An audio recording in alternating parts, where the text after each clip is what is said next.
যুবক, আজকে তোমাদেরকে বলি, তুমি যদি মুসলমানের সন্তান হয়ে থাকো, তাহলে আজকে তোমাকে এই চিন্তা করতে হবে, এমন কাজ আমি করব না যেই কাজের জন্য আমাকে মৃত্যু পরবর্তী জীবনে আমাকে গুনাহ পেতেই থাকবো, এই কাজ আমি করব না।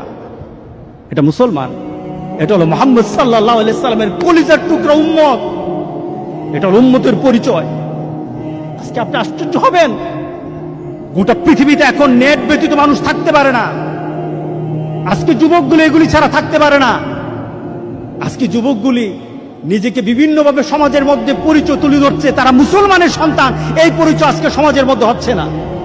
যুবক, তোমার জীবনটা যদি, তোমার চলাটা যদি কুরআন এবং সুন্নাহ অনুযায়ী হয়, আল্লাহর রাসূল আর নেককার বান্দারা যেমন সুন্দর মৌত পেয়েছে, রাসূল সাল্লাল্লাহু আলাইহি সাল্লাম বলেন তোমাদের মৌতও তত সুন্দর হয়ে যাবে, তোমাদের মৌতও তেমন সুন্দর হবে।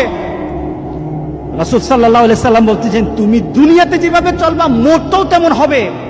কোন ধরনের খারাপই যদি তোমার মধ্যে থাকে, তুমি যদি খারাপ নীতিতে চলো, তুমি খারাপ দৃশ্য নিয়ে চলো, তোমার হাতে খারাপ থাকে, তোমার ঘুমের সময় খারাপ জিনিস তোমার সাথে থাকে, তুমি তোমার বন্ধু বান্ধবের সাথে যখন আড্ডা দাও তখন তুমি খারাপ কোন দৃশ্য নিয়ে তুমি কথা বলো, তুমি তোমার বন্ধু বান্ধবের সাথে যখন কথা বলো তোমার ভিতরে খারাপ চিন্তা থাকে, তোমার মতটাও তেমন খারাপই মত হবে। কে বলেছেন? মুহাম্মদুর রাসূলুল্লাহ। বিশ্বাস হয় না? বিশ্বাস হয় না? মুহাম্মদ সাল্লাল্লাহু আলাইহি সাল্লাম বলে গেছেন তোমার মতটা তেমন হবে। শুধু তাই নয়, কামা তামুতুন্না তুবাসুন, যেমন তোমার মত হবে তেমনই ভাবে তোমাকে আখিরাতে উঠানো হবে।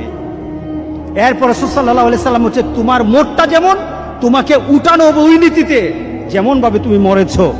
শুধু তাই নয়, কামা তুবাসুন তুহশারুন, যেমন ভাবে তোমাকে হাসর করা হবে, যেমন ভাবে তোমাকে উঠানো হবে তেমন ভাবে তোমার হাসর হবে। সুতরাং দুনিয়া যেমন হাসর তেমন, দুনিয়া যেমন মত তেমন, দুনিয়া যেমন কবর তেমন।